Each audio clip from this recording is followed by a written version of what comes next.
नमस्ते दोस्तों। कभी कभी भाई जिंदगी की भाग दौड़ में एक पल ऐसा आता है जब दिल कहता है बस अब थोड़ी शांति चाहिए। ऐसी जगह जहां हवा में मिठास हो, आसमान जमीन को छूता लगे और बादल इतने पास हो कि हाथ बढ़ाओ तो छू लोगे। और जब ऐसा पल आता है तो बस एक ही जगह याद आती है, वो है दार्जिलिंग। पश्चिम बंगाल के उत्तर में बसा यह छोटा सा शहर हिमालय की गोद में एक ऐसा स्वर्ग है जहाँ हर एक सांस सुकून देती है। आज हम चलेंगे एक ऐसे सफर पर जहाँ ट्रेन की सीटी में झरने दिखेंगे, जहां सुबह की चाय में खुशबू नहीं कहानी मिलेगी और जहां बादल कभी रास्ते रोकते नहीं बल्कि तुम्हारा साथ देने लगेंगे। जी हाँ, हम जा रहे हैं दार्जिलिंग। तो चलिए तैयार हो जाइए आज के हमारे इस सफर पर। नंबर 1, टाइगर हिल। दार्जिलिंग की यात्रा अगर सूर्योदय से शुरू ना हो तो अधूरी लगती है भाई। तो चलिए सुबह सुबह उठते हैं और निकल पड़ते हैं टाइगर हिल की ओर। यहाँ से जब सूरज निकलता है ना तो उसकी पहली किरण सीधे कंचनजंगा की बर्फ पर पड़ती है और भाई वो नज़ारा ऐसा होता है कि जिंदगी भर याद रह जाएगा। क्या दोस्तों आपको पता है टाइगर हिल समुद्र तल से करीबन 8500 फीट की ऊंचाई पर है। यहाँ से हिमालय की सबसे ऊंची चोटी कंचनजंगा और माउंट एवरेस्ट दोनों ही दिखाई देते हैं। टाइगर हिल का सूर्य उदय देखने के लिए लोग सुबह सर्दियों में 3 बजे से ही टाइगर हिल की तरफ निकल पड़ते हैं। मैं खड़ा था ठंडी हवा के बीच में, हाथ में चाय का कप लिए और सामने आसमान गुलाबी हो रहा था और भाई उस वक्त लगा जैसे प्रकृति भगवान का चेहरा दिखा रही हो।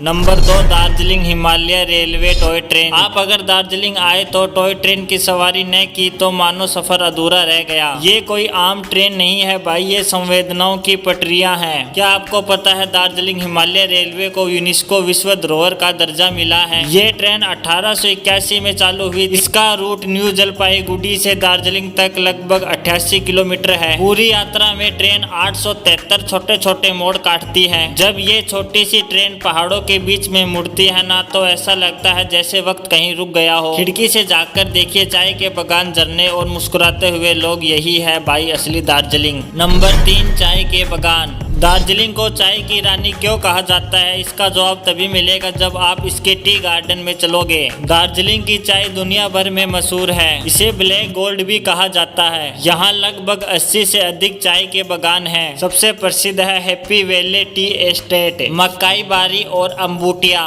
जब हवा में चाय की महक घुलती है और दूर तक फैले हरे पत्तों पर सूरज की किरणें पड़ती हैं तो ऐसा लगता है जैसे जमीन भी मुस्कुरा रही हो। भाई ऐसी जगह तो दिल भी हरियाली में रंग जाता है। Number 4, Batasia loop. दार्जिलिंग की टॉय ट्रेन का सबसे रोमांचक हिस्सा है बतासिया लूप। यहाँ ट्रेन गोल घूमती है और पहाड़ों के बीच से निकलती है जैसे हम कोई सपना देख रहे हो। ये लूप 1919 में बनाया गया था ताकि ट्रेन ऊंचाई पर आराम से चढ़ सके। यहाँ एक सुंदर गार्डन है और भारतीय सैनिकों के सम्मान में बनाया गया युद्ध स्मारक भी है। भाई जब यहाँ ट्रेन घूमती है ना तो ऐसा लगता है जैसे दिल भी उसके साथ ही घूम रहा हो। सामने बर्फ से ढकी चोटियां और पीछे धुंध में गायब रास्ते, बस यही है असली जादू दार्जिलिंग का। नंबर 5, गुम्मट। अब चलते हैं गुम्मट। दार्जिलिंग का सबसे पुराना बौद्ध मठ है। यहाँ का वातावरण इतना शांत है कि हवा भी ध्यान में लग जाती है। क्या आपको पता है मठ का निर्माण 1875 में किया गया था। यहाँ भगवान बुद्ध की 15 फीट ऊंची मूर्ति है। चारों ओर प्रार्थना के झंडे लहराते हैं। भाई जब प्रार्थना की घंटियां बजती है तो ऐसा लगता है जैसे हर आवाज में कोई दुआ छुपी हो।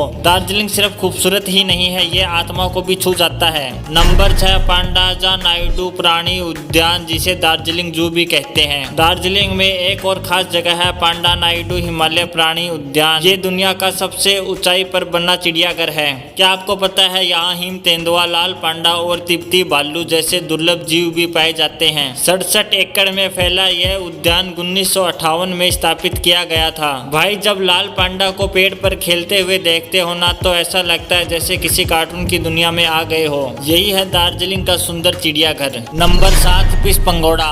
अब चलते हैं शांति के प्रतीक पिस पंगोड़ा की ओर। यह सफेद रंग का विशाल स्तूप है जो पूरी दुनिया को शांति का संदेश देता है। क्या आपको पता है इसका निर्माण जापानी बौद्ध भिक्षुक ने करवाया था जिनका नाम नीची दात्सु फुजी है। इसका पूरा निर्माण 1972 में पूरा हुआ था। यहाँ बुद्ध के 4 जीवन रूपों की मूर्ति बनी हुई है। यहाँ खड़े होकर जब हवा चेहरे को छूती है तो ऐसा लगता है जैसे भगवान खुद कह रहे हो मन को शांत कर लो। नंबर 8, माल रोड और चौक बाजार। भाई दार्जिलिंग की यात्रा बिना माल रोड और चौक बाजार के अधूरी है। यहाँ शाम को टहलना, चाय पीना और लोगों से बात करना, बस यही असली मजा है। क्या आपको पता है माल रोड पूरे शहर का विकम दृश्य दिखाता है। यहाँ से ऊनी कपड़े, हस्तशिल्प और चाय की पत्तियां मिलती हैं। यहाँ की गलियों में एक अलग सी मिठास है। हर दुकान, हर हंसी किसी न किसी कहानी से जुड़ी लगती है। यही है माल रोड और चौक बाजार का जादू। नंबर 9, सेंचल झील। दार्जिलिंग की भीड़ से थोड़ा दूर चलो तो एक ऐसी जगह मिलेगी जहाँ सिर्फ शांति हो, जिसे सेंचल झील कहते हैं। क्या आपको पता है ये झील दार्जिलिंग शहर के पानी की आपूर्ति करती है।